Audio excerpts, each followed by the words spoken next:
I present the interim budget for 24-25.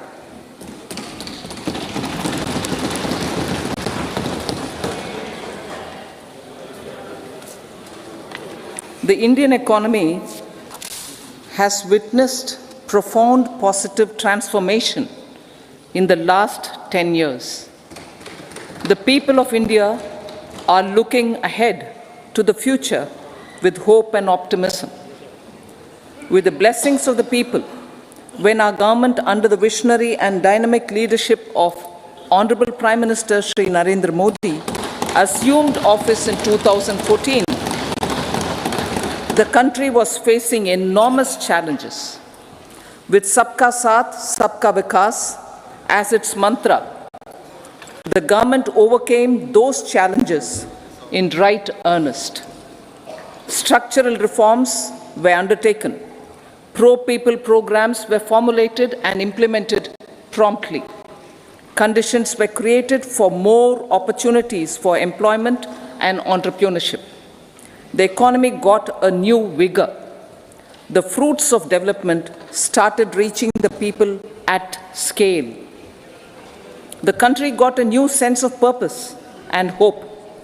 Naturally, the people blessed the government with a bigger mandate. In the second term, our government, under the leadership of Honorable Prime Minister, doubled down on its responsibilities to build a prosperous country with comprehensive development of all people and all regions. Our government strengthened its mantra to Sabka Saath, Sabka Vikas and Sabka Vishwas. Our development philosophy covered all elements of inclusivity, namely social inclusivity through coverage of all strata of the society, and geographical inclusivity through development of all regions of the country. With the whole of nation approach of Sabka Prayas, the country overcame the challenges of once-in-a-century pandemic, took long strides towards Atmanirbhar Bharat, committed to Panch Pran, and laid solid foundations for the Amrit Kal. As a result, our young country has high aspirations, pride in its present, and hope and confidence for a bright future. We expect that our government, based on its stupendous work, will be blessed again by the people with a resounding mandate. Inclusive development and growth. Our humane and inclusive approach to development is a marked and deliberate departure from the earlier approach of provisioning up to village level. Development programs were thus provisioned. In the last 10 years, however, have targeted each and every household and individual through housing for all, Har Ghar Jal, electricity for all, cooking gas for all, bank accounts and financial services for all in record time. The worries about food have been eliminated through free ration for 80 crore people. Minimum support prices for the produce of Annadata are periodically increased appropriately. These and the provision of basic necessities have enhanced real income in the rural areas. Their economic needs could be addressed, thus spurring growth and generating jobs. Social justice. Our government is working with an approach to development that is all-round, all-pervasive, and all-inclusive. Sarvangin, Sarvasparshi, or Sarvasamaveshi. It covers all castes and people at all levels. We are working to make India a Vikasit Bharat by 2047. For achieving that goal, we need to improve people's capability and empower them. Previously, social justice was mostly a political slogan. For our government, social justice is an effective and necessary governance model. The saturation approach of covering all eligible people is the true and comprehensive achievement of social justice. This is secularism in action, reduces corruption, and prevents nepotism, prevents Bhai Bhatijawad. There is transparency and assurance that benefits are delivered to all eligible people. The resources are distributed fairly. All, regardless of their social standing, get access to opportunities. We are addressing systemic inequalities that had plagued our society. We focus on outcomes and not on outlays so that the social economic transformation is achieved.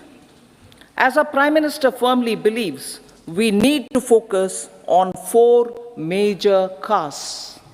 They are Garib, Mahilaye, Yuva, and Annadata. Their needs, their aspirations, and their welfare are our highest priority. The country progresses when they progress. All 4 require and receive government support in their quest to better their lives. Their empowerment and well-being will drive the country forward. Garib Kalyan, Desh Ka Kalyan. We believe in empowering the poor. The earlier approach of tackling poverty through entitlements had resulted in very modest outcomes. When the poor became empowered partners in the development process, government's power to assist them also increases manifold. With the pursuit of Sabka Saath, in these 10 years, the government has assisted 25 crore people to get freedom from multi-dimensional poverty. Our government's efforts are now getting synergized with energy and passion of such empowered people. This is truly elevating them from poverty. Direct benefit transfer of 34 lakh crore rupees from the government using PM Jan Dhan accounts has led to savings of 2.7 lakh crores of rupees for the government. This savings has been realized through avoidance of leakages prevalent earlier. The savings have helped in providing more funds for Garib Kalyan. PM Swanidhi has provided credit assistance to 78 lakh street vendors. From that total of 78 lakh street vendors, 2.3 lakh have received credit for the 3rd time. PM Janman Yojana reaches out to the particularly vulnerable tribal groups who have remained outside the realm of development so far. PM Vishwakarma Yojana provides end-to-end support to artisans and craftspeople engaged in 18 trades. The schemes for empowerment of Divyangs and transgender persons reflect firm resolve of our government to leave no one behind. Welfare of Annadata. Farmers are our Annadata. Every year under PM Kisan Samman Yojana, direct financial assistance is provided to 11.8 crore farmers, including marginal and small farmers.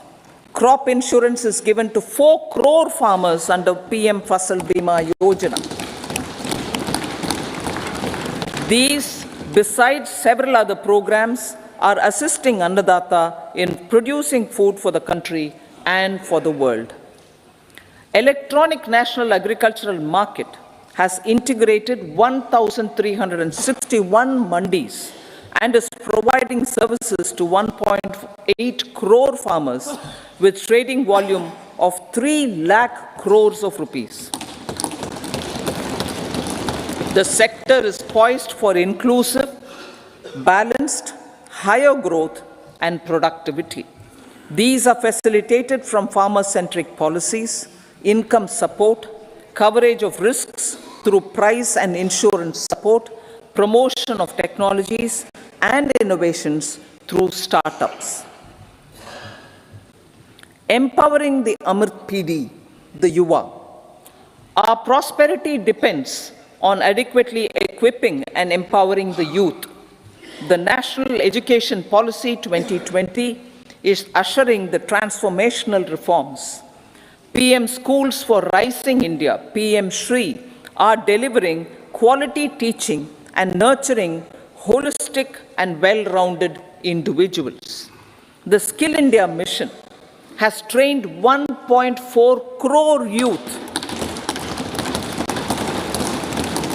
upskilled and reskilled 54 lakh youth, and established 3,000 new ITIs. A large number of institutions of higher learning, namely 7 IITs, 16 triple ITs, 7 IIMs, 15 AIMS, and 390 universities have been set up. PM Mudra Yojana has sanctioned 43 crore loans aggregating to 22.5 lakh crores of rupees for entrepreneurial aspirations of our youth.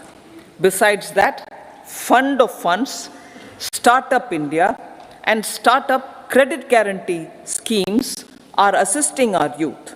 They are also becoming Rozgar Data.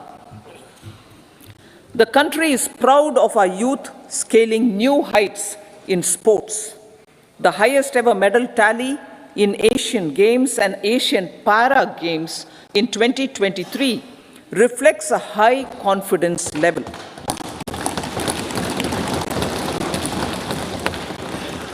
Chess prodigy and our #1 ranked player Pragnananda put up a stiff fight against the reigning world champion Magnus Carlsen in 2023. Today, India has over 80 chess grandmasters compared to little over 20 in 2010. Momentum for Nari Shakti. The empowerment of women through entrepreneurship, ease of living, and dignity for them has gained momentum in these 10 years. 30 crore Mudra Yojana loans have been given to women entrepreneurs. Female enrollment in higher education has gone up by 28% in 10 years.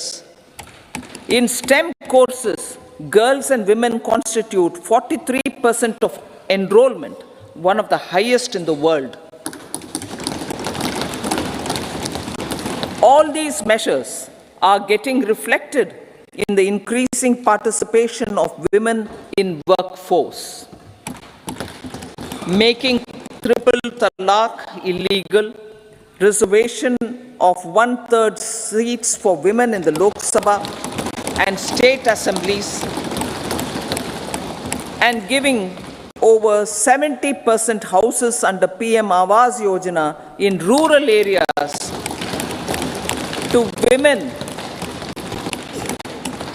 and giving over 70% houses under PM Awas Yojana in rural areas to women as sole or joint owners have enhanced their dignity. Exemplary track record of governance, development, and performance.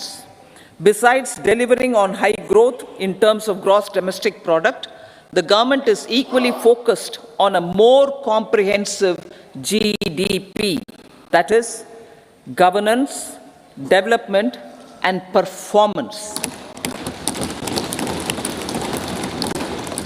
Our government has provided transparent, accountable, people-centric, and prompt trust-based administration with citizen first and minimum government, maximum governance approach.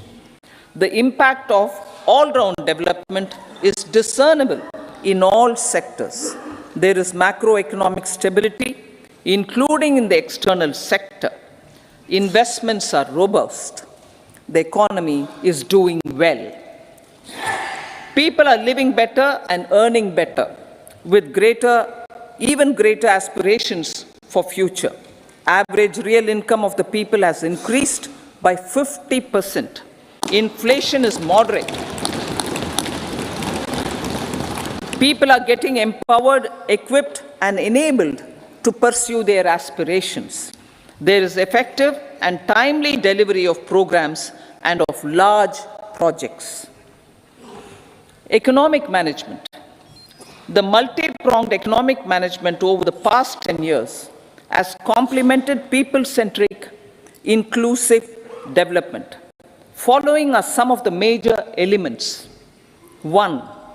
All forms of infrastructure, physical, digital, or social, are being built in record time.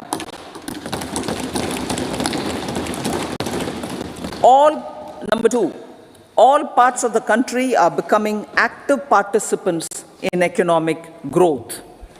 Number 3, digital public infrastructure, a new factor of production as if in the 21st century, is instrumental in formalization of the economy. Number 4, goods and services tax has enabled one nation, one market, one tax. Tax reforms have led to deepening and widening of tax base. Number 5, strengthening of the financial sector has helped in making savings, credit, and investments more efficient. Number 6, GIFT, IFSC, and the Unified Regulatory Authority, IFSCA, are creating a robust gateway for global capital and financial services for the economy. Number 7, proactive inflation management has helped keep inflation within the policy band. Now, the global context, Honorable Speaker, sir. Geopolitically, global affairs are becoming more complex and challenging with wars and conflicts. Globalization is being redefined with reshoring and friendshoring, disruption and fragmentation of supply chains, and competition for critical minerals and technologies. A new world order is emerging after the COVID pandemic. India assumed the G20 presidency during very difficult times for the world.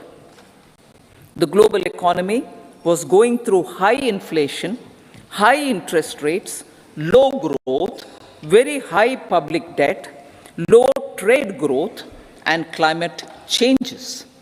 The pandemic has led to a crisis of food, fertilizer, fuel, and finances for the world, while India successfully navigated its way.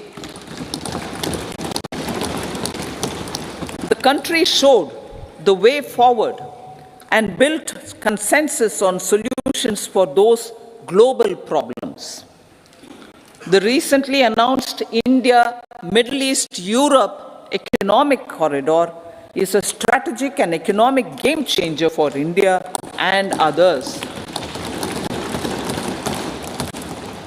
In the words of Honorable Prime Minister, the corridor, and I quote, will become the basis of world trade for hundreds of years to come, and history will remember that this corridor was initiated on Indian soil, unquote. Vision for Vikasit Bharat. Our vision for Vikasit Bharat is that of prosperous Bharat in harmony with nature, with modern infrastructure, and providing opportunities for all citizens and all regions to reach their potential. With confidence arising from strong and exemplary track record of performance and progress, earning Sabka Vishwas, the next 5 years will be years of unprecedented development and golden moments to realize the dream of developed India by 2047. The trinity of demography, democracy, and diversity, backed by Sabka Prayas, has the potential to fulfill aspirations of every Indian. As Honorable Prime Minister in his Independence Day address to the nation mentioned, I quote, "There is no dearth of opportunities, as many opportunities as we want. The country is capable of creating more opportunities. Sky is the limit," unquote. Strategy for Amrit Kal. Our government will adopt economic policies that foster and sustain growth, facilitate inclusive and sustainable development, improve productivity, create opportunities for all, help them enhance their capabilities, and contribute to generation of resources to power investments and fulfill aspirations. Guided by the principle, reform, perform, and transform, the government will take up next generation reforms and build consensus with the states and stakeholders for effective implementation. It is an important policy priority for our government to ensure timely and adequate finances, relevant technologies, and appropriate training for the micro, small, and medium enterprises, MSMEs, to grow and also compete globally. Orienting the regulatory environment to facilitate their growth will be an important element of this policy mix. Aligning with the Panchamrit goals, our government will facilitate sustaining high and more resource-efficient economic growth. This will work towards energy security in terms of availability, accessibility, and affordability.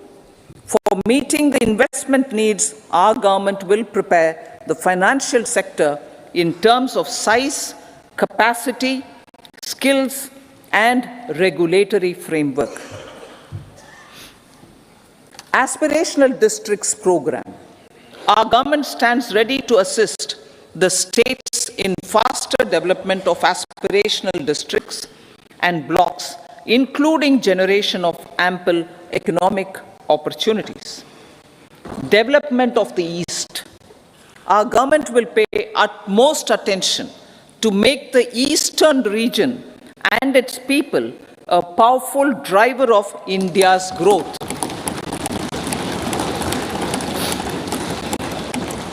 PM Awas Yojana Gramin.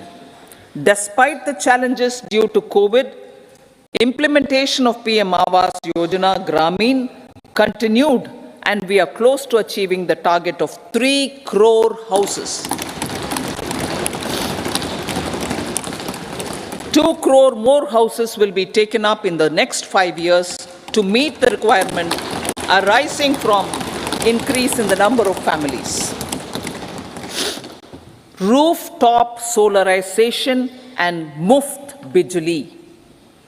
Through rooftop solarization, 1 crore households will be enabled to obtain up to 300 units free electricity every month. This scheme follows the resolve of Honorable Prime Minister on the historic day of consecration of Sri Ram Mandir in Ayodhya. Following benefits are expected. Savings up to 15 to 18,000 rupees annually for households from free solar electricity and selling the surplus to the distribution companies. Charging of electric vehicles.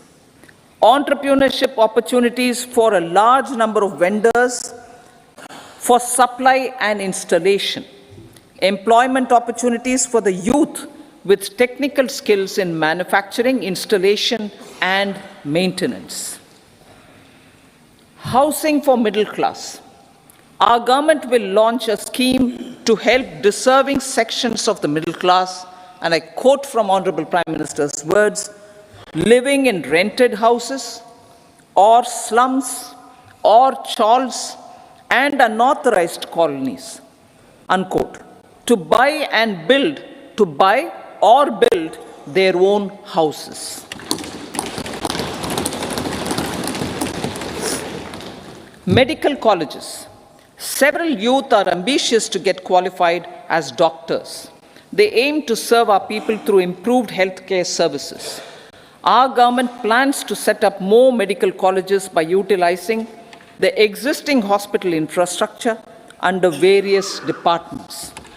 A committee for this purpose will be set up to examine the issues and make relevant recommendations. Cervical cancer vaccination. Our government will encourage vaccination for girls in the age group of 9 to 14 years for prevention of cervical cancer. Maternal and child health care. Various schemes for maternal and child care will be brought under one comprehensive program for synergy in implementation. Upgradation of Anganwadi centers under Saksham Anganwadi and Poshan 2.0 will be expedited for improved nutrition delivery, early childhood care and development. The newly designed U-Win platform for managing immunization and intensified efforts of Mission Indradhanush will be rolled out expeditiously throughout the country. Ayushman Bharat. Healthcare cover under Ayushman Bharat scheme will be extended to all ASHA workers, to all Anganwadi workers and helpers. Agriculture and food processing. The efforts of value addition in agriculture sector and boosting farmers' incomes will be stepped up. Pradhan Mantri Kisan Sampada Yojana has benefited 38 lakh farmers and generated 10 lakh employment. Pradhan Mantri Formalization of Micro Food Processing Enterprises Yojana has assisted 2.4 lakh SHGs and 60,000 individuals with credit linkages. Other schemes are complementing the efforts for reducing post-harvest losses and improving productivity and incomes. For ensuring faster growth of the sector, our government will further promote private and public investment in post-harvest activities, including aggregation, modern storage, efficient supply chains, primary and secondary processing and marketing and branding. Nano DAP. After the successful adoption of nano urea, application of nano DAP on various crops will be expanded in all agroclimatic zones. Atmanirbhar Oil Seeds Abhiyan. Building on the initiative announced in 2022, a strategy will be formulated to achieve Atmanirbharta for oil seeds such as mustard, groundnut, sesame, soya bean, and sunflower. This will cover research for high-yielding varieties, widespread adoption of modern farming techniques, market linkages, procurement, value addition, and crop insurance. Dairy development. A comprehensive program for supporting dairy farmers will be formulated. Efforts are already on to control foot and mouth disease. India is the world's largest milk producer with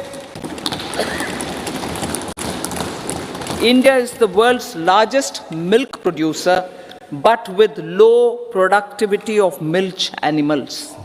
The program will be built on the success of existing schemes such as Rashtriya Gokul Mission, National Livestock Mission, and infrastructure development funds for dairy processing and animal husbandry. Matsya Sampada.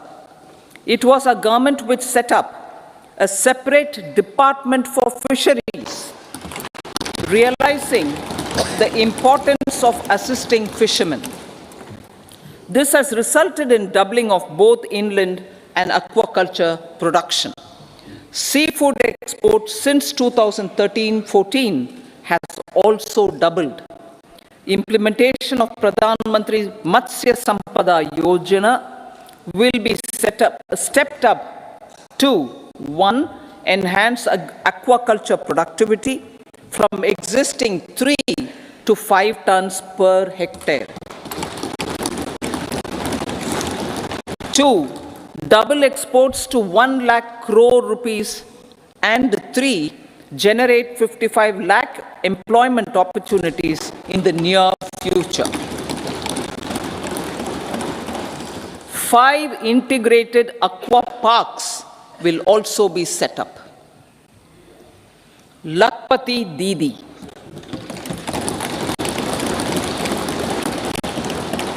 $83 lakh SHGs.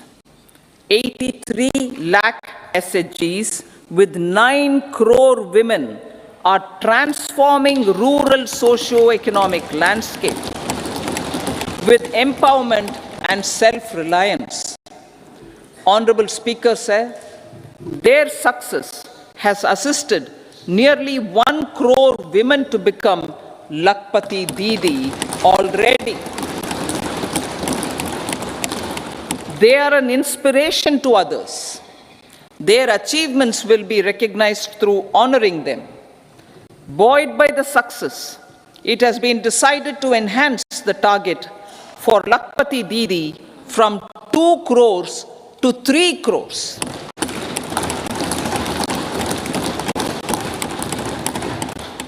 Technological changes, new age technologies and data are changing the lives of people and businesses. They are also enabling new economic opportunities and facilitating provision of high-quality services at affordable prices for all, including those at the bottom of the pyramid. Opportunities for India at the global level are expanding. India is showing solutions through innovation and entrepreneurship of its people. Research and innovation for catalyzing growth, employment, and development. Prime Minister Shastri, Prime Minister Lal Bahadur Shastri gave the slogan of Jai Jawan, Jai Kisan. Prime Minister Vajpayee, Atal Bihari Vajpayee ji, made that Jai Jawan, Jai Kisan, Jai Vigyan. Prime Minister Modi has furthered that to Jai Jawan, Jai Kisan, Jai Vigyan, and Jai Anusandhan, as innovation is the foundation of development. For our tech-savvy youth, this will be a golden era. A corpus of 1 lakh crore rupees will be established with 50-year interest-free loan provided. The corpus will provide long-term financing or refinancing with long tenors and low and or nil. I repeat that sentence. The corpus will provide long-term financing or refinancing with long tenors and low or nil interest rates. This will encourage the private sector to scale up research and innovation significantly in sunrise domains. We need to have programs that combine the powers of our youth and technology. A new scheme will be launched for strengthening deep tech technologies for defense purposes and expediting Atmanirbharta. Infrastructure development. Building on the massive tripling of the capital expenditure outlay in the past 4 years, resulting in huge multiplier impact on economic growth and employment creation, the outlay for the next year is being increased by 11.1% to 11,111 crore rupees. This would be 3.4% of our GDP. Railways. 3 major railway corridor programs will be implemented. These are energy, mineral, and cement corridor. Number 2, port connectivity corridors. And number 3, high traffic density corridors. The projects have been identified under the PM Gati Shakti for enabling multimodal connectivity. They will improve logistics efficiency and reduce cost.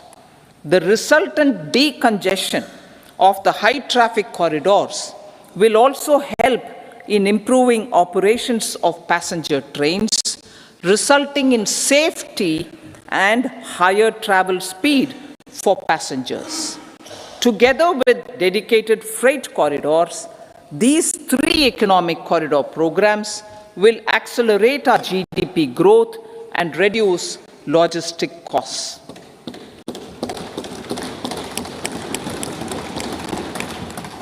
40,000 normal rail bogies will be converted to Vande Bharat standards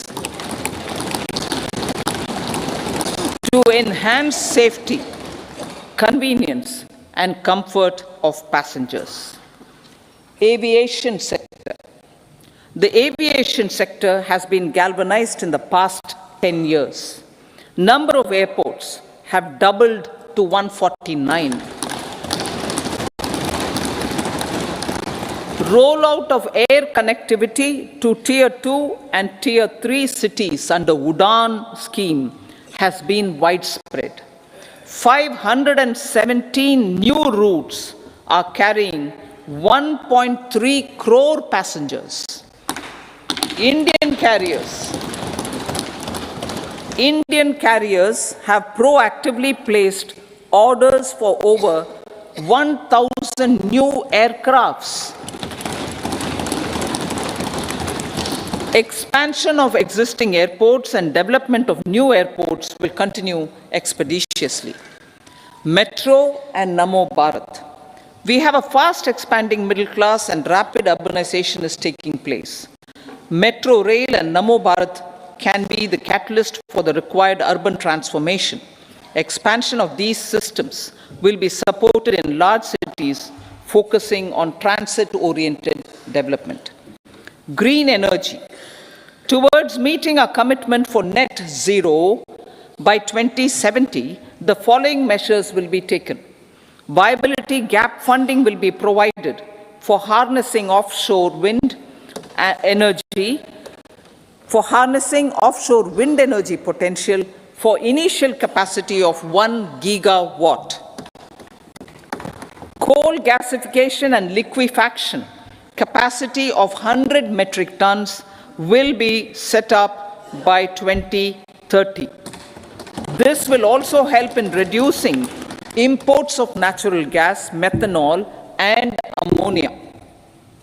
Phased mandatory blending of compressed biogas in compressed natural gas for transport and piped natural gas for domestic purposes will be mandated. Financial assistance will be provided for procurement of biomass aggregation machinery to support collection. Electric vehicle ecosystem. Our government will expand this and strengthen the e-vehicle ecosystem by supporting manufacturing and charging infrastructure.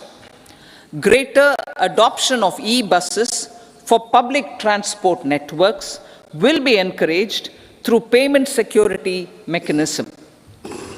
Biomanufacturing and biofoundry. For promoting green growth, a new scheme of biomanufacturing and biofoundry will be launched. This will provide environment-friendly alternatives such as biodegradable polymers, bioplastics, biopharmaceuticals, and bioagri inputs.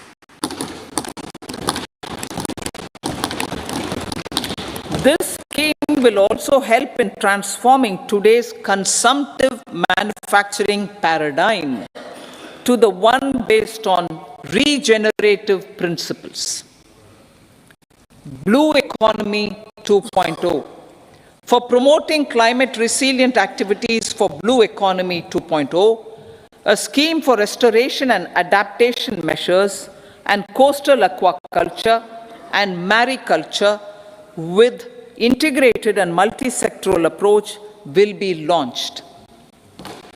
Comprehensive development of tourist centers. The success of organizing G20 meetings in 60 places presented diversity of India to global audience. Our economic strength has made the country an attractive destination for business and conference tourism. Our middle class also now aspires to travel and explore. Tourism, including spiritual tourism, has tremendous opportunities for local entrepreneurship. States will be encouraged to take up comprehensive development of iconic tourist centers, branding and marketing them at global scale. A framework for rating of the centers based on quality of facilities and services will be established. Long-term interest-free loans will be provided to states for financing such development on matching basis. To address the emerging fervor for domestic tourism, Honorable Speaker, sir, projects for port connectivity, tourism infrastructure, and amenities will be taken up on our islands, including Lakshadweep. This will help in generating employment also. Promoting investments. The FDI inflow during 2014 to 23 was $596 billion US, marking a golden era. That is twice the inflow during 2005 to 14.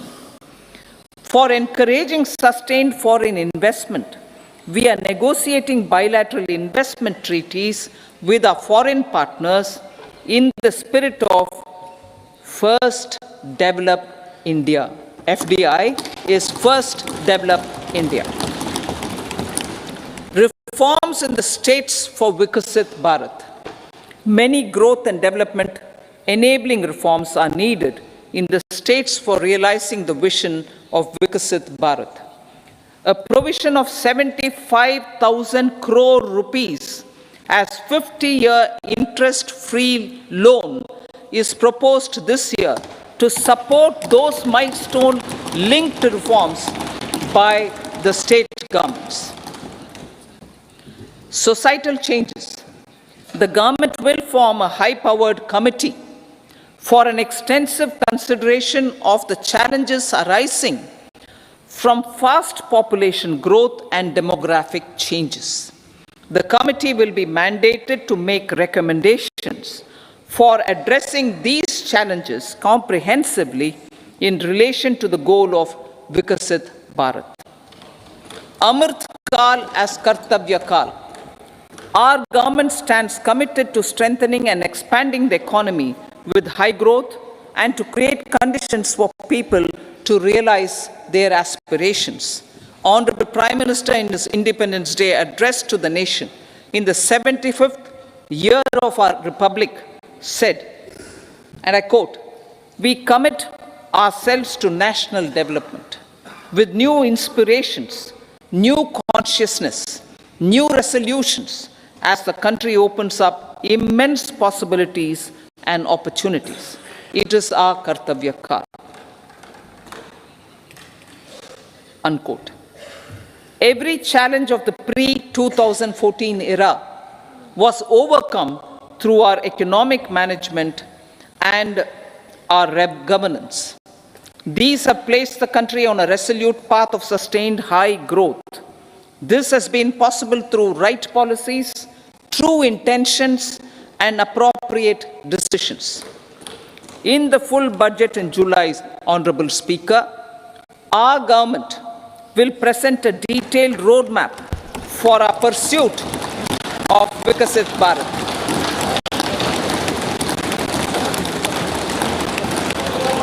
Revised estimates of 2023-24. The revised estimate of the total receipts other than borrowings is 27.56 lakh crores of rupees, of which the tax receipts are 23.24 lakh crore rupees. The revised estimate of total expenditure is 44.90 lakh crore rupees. The revenue receipts at 30.03 lakh crore rupees are expected to be higher than the budget estimate, reflecting strong growth momentum and formalization in the economy. The revised estimate of the fiscal deficit is 5.8% of GDP, improving on the budget estimate, notwithstanding moderation in the nominal growth estimates. Budget estimates for 2024-25. Coming to the year 2024-25, the total receipts other than borrowings and total expenditure are estimated at 30.80 and 47.66 lakh crore rupees respectively. The tax receipts are estimated at 26.02 lakh crore rupees. The scheme of 50-year interest-free loan for capital expenditure to states will be continued this year with an outlay of 1.3 lakh crore rupees. We continue on the path of fiscal consolidation, as announced in my budget speech of 2021-22, to reduce fiscal deficit below 4.5% by 25-26. The fiscal deficit in 2024-25 is estimated to be 5.1% of GDP, adhering to that path. So the gross and net market borrowings through dated securities during 24-25 are estimated at 14.13 lakh crore rupees and 11.75 lakh crore respectively. Both will be less than that in 23-24. Now that the private investments are happening at scale, the lower borrowings by the central government will facilitate larger availability of credit for the private sector. Vote on account. I'll be seeking vote on account approval of the Parliament through the appropriation bill for a part of the financial year 2024-25. I will now move to Part B. Honorable Speaker, sir, over the last 10 years, the direct tax collections have more than trebled and the return filers swelled 2.4 times. I would like to assure the taxpayers that their contributions have been used wisely for the development of the country and welfare of its people. I appreciate the taxpayers for their continued support. The government has reduced and rationalized tax rates. Under the new tax scheme, there is now no tax liability for taxpayers with income up to 7 lakh rupees, up from 2.2 lakh rupees in the financial year 2013-14. The threshold for presumptive taxation for retail businesses was increased from 2 crores to 3 crores. Similarly, the threshold for professionals eligible for presumptive taxation was increased from 50 lakh rupees to 75 lakh rupees.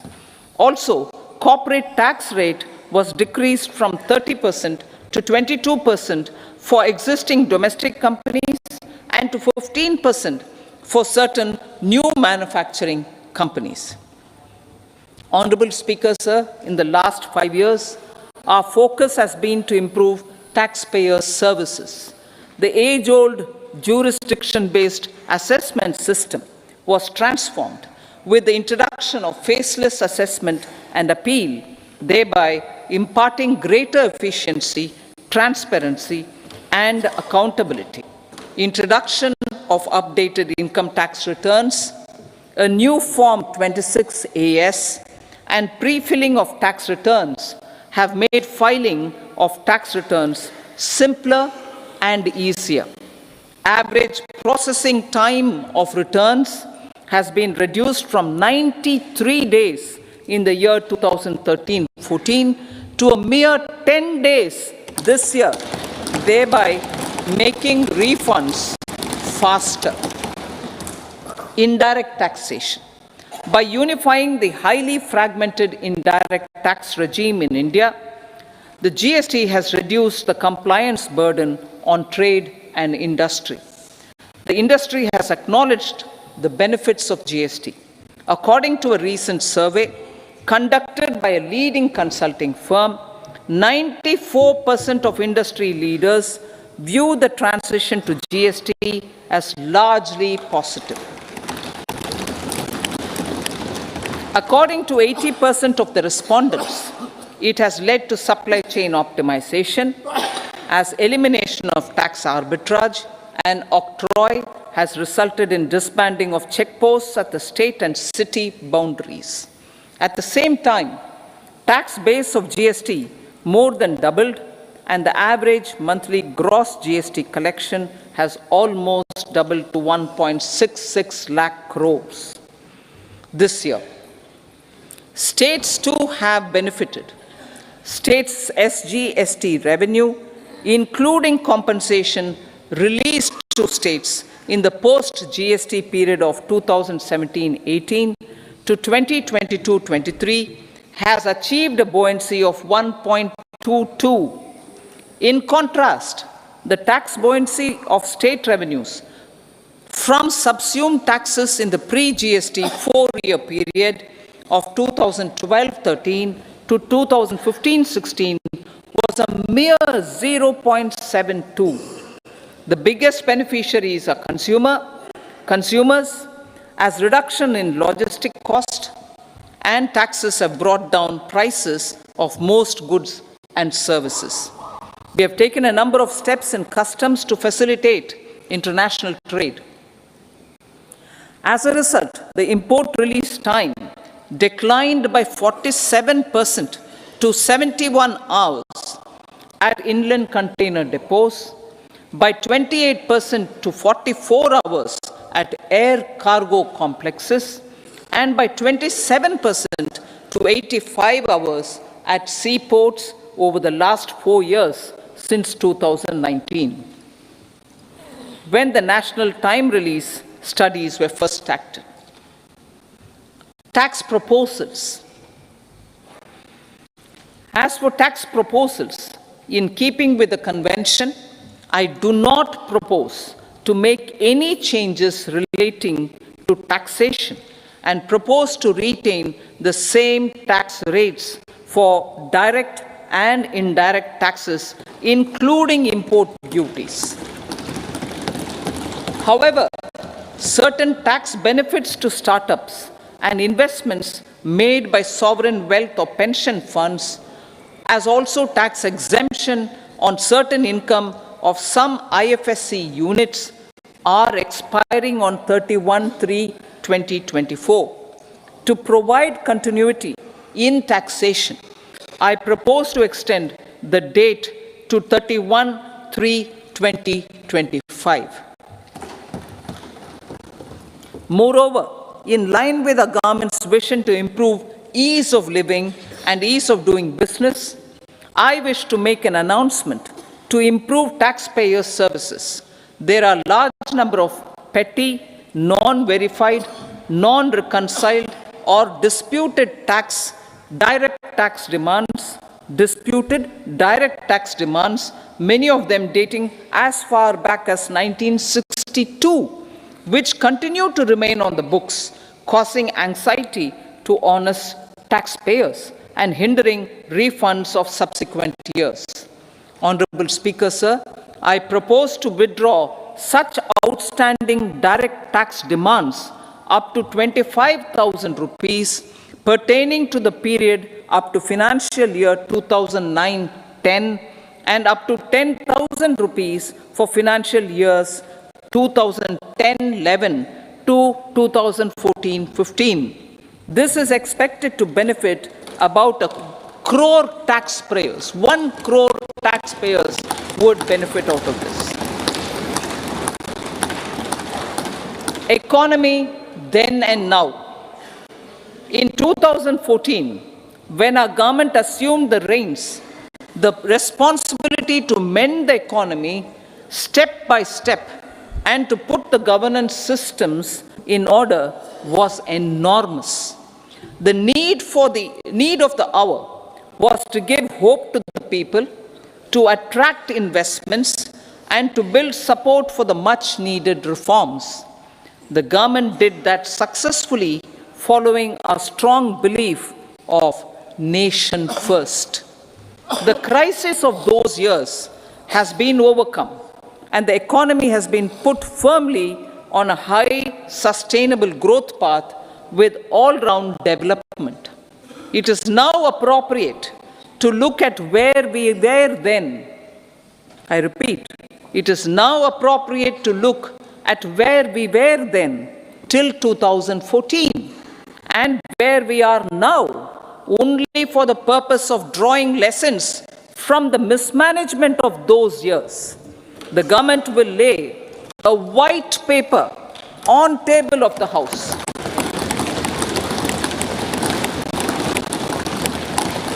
The exemplary track record of governance, development and performance, effective delivery and Jan Kalyan has given the government trust, confidence and blessings of the people to realize whatever it takes. The goal of Vikasit Bharat with good intentions, true dedication and hard work in the coming years and decades. With this, Honorable Speaker, I commend the interim budget to this august House. Jai Hind.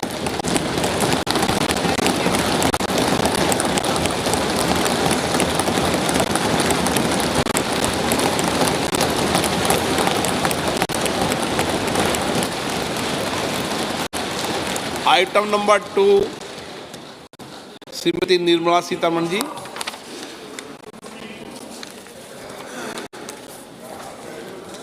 So, with your permission, I rise to lay on the table the following statements. Under Section 3(1) of the Fiscal Responsibility and Budget Management Act 2003, medium-term fiscal policy cum fiscal policy strategy statement and macroeconomic framework statement. Item number 3, Srimati Nirmala Sitharaman ji. Sir, with your permission, I rise to move for leave to introduce the Finance Bill 2024. प्रश्न ये है कि विधेयक को पुनर्स्थापित करने की अनुमति प्रदान की जाए। जो सदस्य इसके पक्ष में हाँ कहें, जो सदस्य विरोध में ना कहें। मेरे विचार में निर्णय हाँ वालों के पक्ष हुआ। हाँ वालों के पक्ष हुआ। माननीय मंत्री जी विधेयक को पुनर्स्थापित करें। Sir, I introduce the bill. सभा की कार्रवाई शुक्रवार दिनांक 2 फरवरी 2024 को प्राप्त 11 बजे तक के लिए स्थगित की जाती है।